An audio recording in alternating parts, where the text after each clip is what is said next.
Life was rough. I had just graduated high school.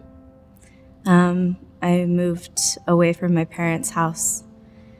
First time ever being on my own to explore college. For a while, it was good. It was, I was getting good grades and I was doing the things college students should be doing. And shortly after my first semester of college, I fell into a very, very bad crowd of people. I stopped showing up to class. I partied all the time.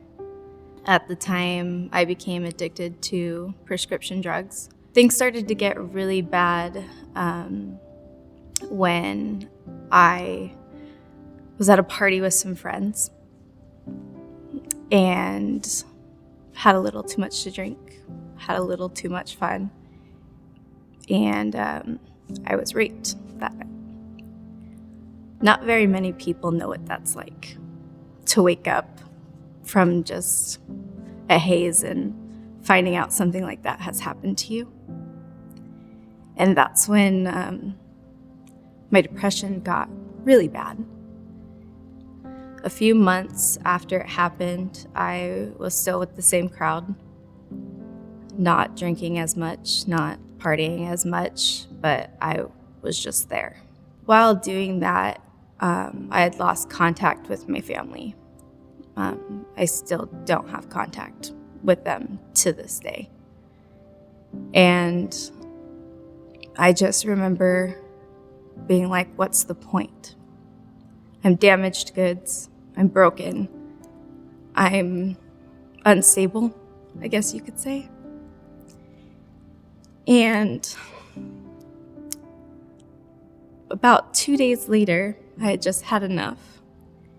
And I overdosed on all sorts of different things. I remember laying in my bed and just getting very tired and very woozy and just wanted to go to sleep.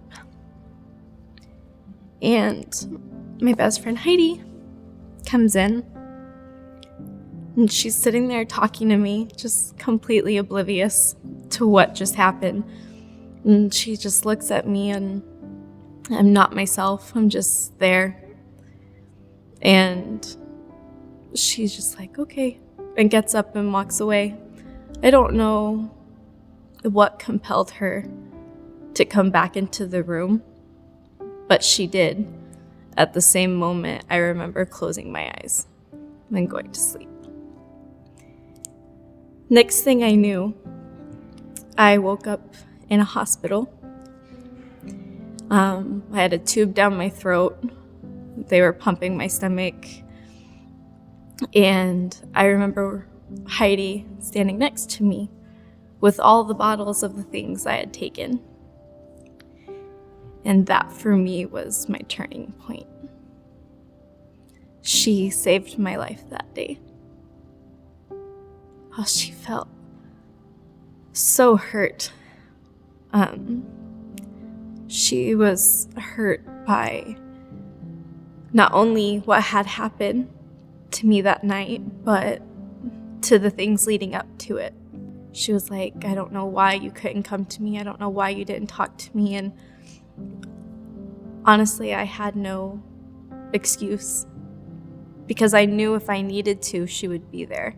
I knew that if I had spoken up about how I was feeling, she would have instantly done everything that she could have to fix the problem.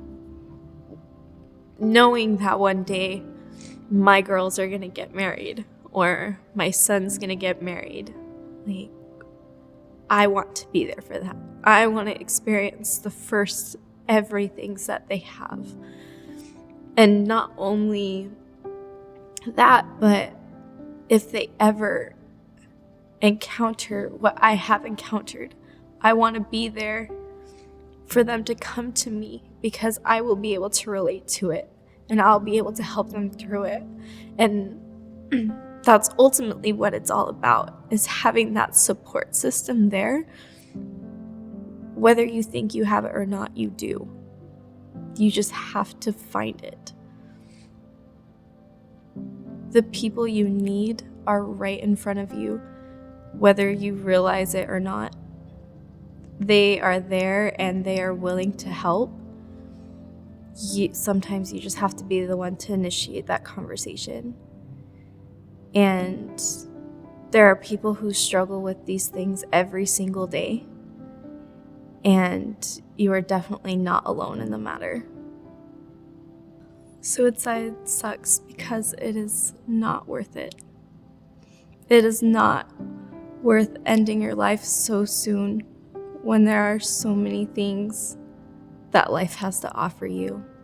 One day you'll be a mom or a dad or a scholar or cure cancer or travel the world and see the most beautiful things. There is so much more to life than it ending